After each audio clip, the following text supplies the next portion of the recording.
Lagi ngang nababasag yung bumbilya ng test light ko. Minsan nahuhulog, minsan naaapakan kasi pakalat-kalat. So may naisip akong paraan para hindi na mabasag ito. Kuha lang tayo ng plastic bottle, tapos pinutol ko lang. Tapos dito ko ipapasok yung alligator clip, yung wire at saka yung pantusok ng test light. Sama na yung bumbilya. So ipapasok ko yan dyan sa labi ng plastic bottle.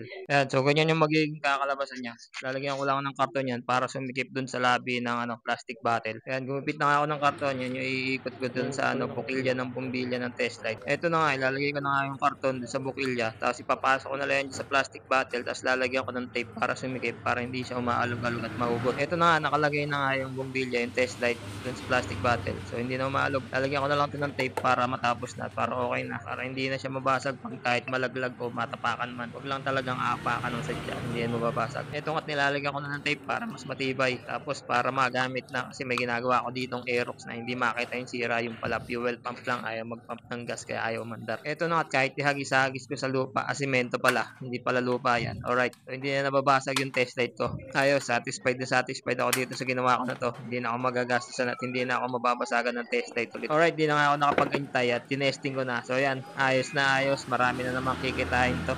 Share mo na kung nagustuhan mo tong video na to, i-like mo na rin, i-share mo sa mga kapwa natin mekaniko. Alright, peace out, God bless.